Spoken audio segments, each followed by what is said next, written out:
So starting the test drive in this Corvette convertible here, I have the top up just because the way my mic is set up. I'm just using my iPhone. I think this is a 11 or 12. I don't want the wind noise to intrude on the actual audio, and you want to be able to hear me talking. So that's why when I do convertible test drives, I tend to have the top up. But I still want to show off the performance of the car. So far, pretty good driving vehicle, I think.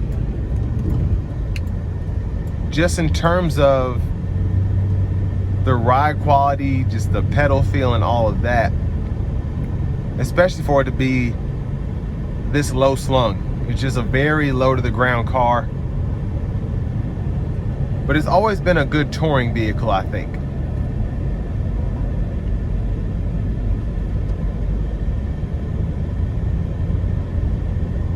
But overall, I mean, everything sounds normal, feels normal. When I first got behind the wheel, I put it into the sport mode and it was just being kind of weird. So I don't know if something needs to be serviced or what.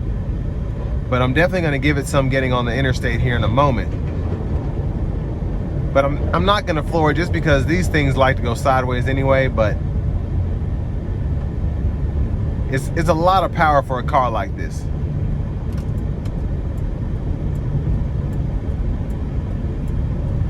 I'm going to slow it down just a tad and give it a good pull.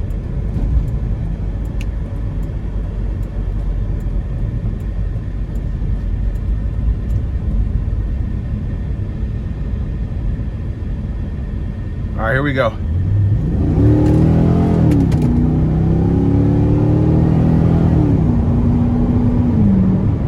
Oops. Yeah, I wasn't trying to do all that, but it got up.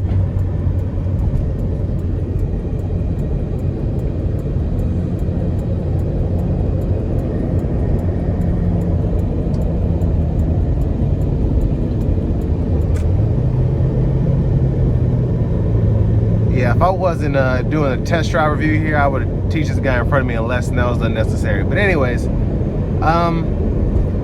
it's very, very quick, obviously, very loud. And what I like about these cars is when you put your foot into them, you're just thrown back. My plate was in there pretty good, and it still threw the license plate back, which was just wild. But, I mean, I'm only doing about 55 here, still good ride quality, good road noise for this to be the kind of car it is, again, especially with it being a convertible.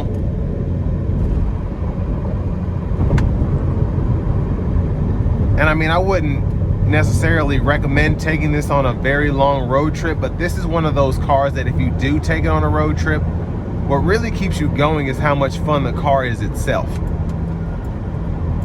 And that's what I'm getting here. It's just a very fun car, very quick car.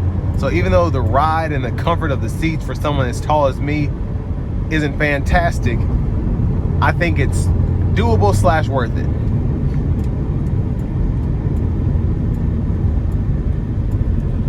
But overall, the handling is very good here.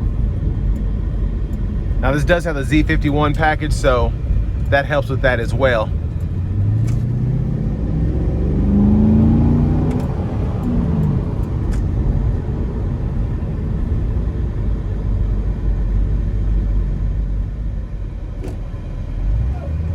Now I want to give one more thanks to Auto Collection of Murfreesboro and Auto Pro Nashville for allowing me to review this Corvette today.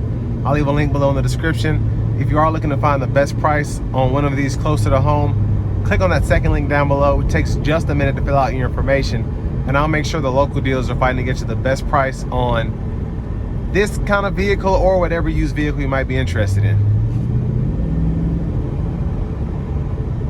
But from a fun factor, even a 2008 Corvette in today's market is still something that's really, really refreshing, really fun. And it's a cool car overall. It still turns heads, especially with the modifications that have been done to this one in particular.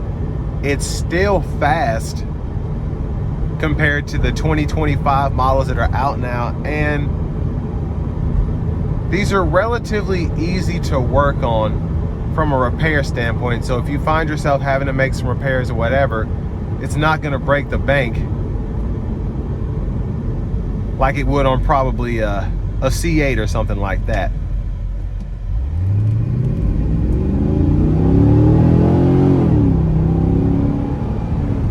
Yeah, it's so quick off the line, so much fun. Highly recommend if you're thinking about getting a Corvette and you're like, I don't know if it's for me.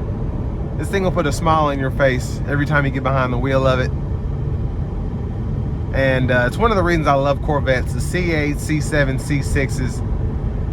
I don't even know if I've driven a C5 yet. I think I might have driven one a long time ago, but every time you get behind the wheel of one, you just smile because they're that much fun to drive.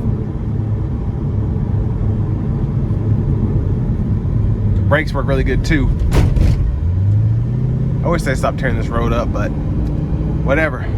All that being said, this will bring me to the end of my review of this 2008 Corvette convertible.